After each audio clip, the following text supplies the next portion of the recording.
Hi guys, today we are going to do an arts and crafts project. While we're all home, I know that we should be keeping track of the work that we're doing. And a lot of times people say, let's write in journals. Now my kids have been doing journals for years.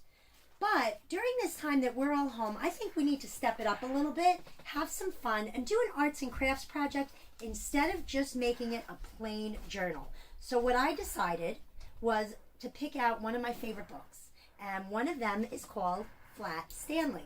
Now, for those of you who don't know Flat Stanley went to sleep one night, and in the middle of the night, the bulletin board fell right on top of him and flattened him like a pancake.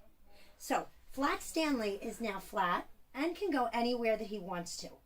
He can travel any place and have adventures. So I decided, let's take Flat Stanley and let's make our own flat family.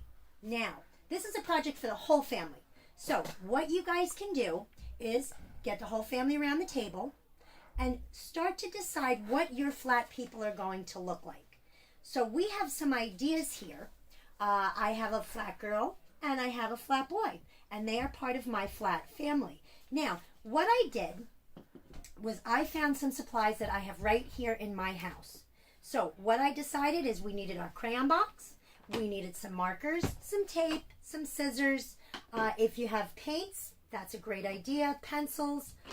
And I said, what am I going to make my flat person out of? So what I did was I found some computer paper, I found some construction paper, and I found brown paper bags. Now you can make your flat family out of any craft scraps that are laying around your house.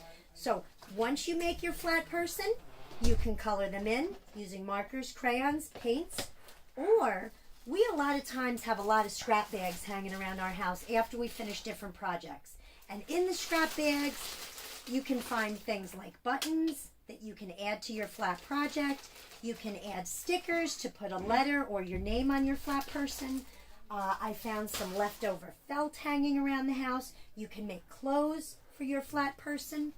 So if you feel that you can't create your own person, what you can do is you can print them out off your computer, large, small, however you want to create your flat person. You can create your flat pets, flat cat, flat dog, and maybe you have a family chicken. My son, who likes to work with a 3D printer, created a flat person on his own 3D printer, kind of like a gingerbread person. And now, since he didn't want to draw his face, I found an old photograph, cut it out, and pasted it on my flat person. So now, once you have created your flat people, the adventure begins. Now, here's where the journaling part starts. So, you guys can either grab a notebook, grab any old journal that you have. We've used old notebooks. You can start to journal about your flat person's time. Your flat person might play with Play-Doh that day. Your flat person might bake mac and cheese with mom. Okay? Your flat person might bake a cake that day. Or your flat person may solve the Rubik's Cube. So your flat person should be journaling, even in one of your homemade journals, should be journaling about what you do during that day. Now, your flat person may not feel like journaling a regular story. They may feel like getting crazy. They might feel like having an adventure in a Lego Ferrari.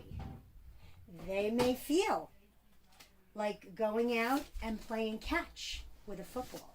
So your Lego person is going to have many adventures and tell all about your time while we are home from school for the next few weeks. So create your flat person, take a picture, get your flat family, create it, send it back to me, and we will post up your cool flat families. I look forward to seeing what your family adventure will be. Till the next time we meet, have a good one.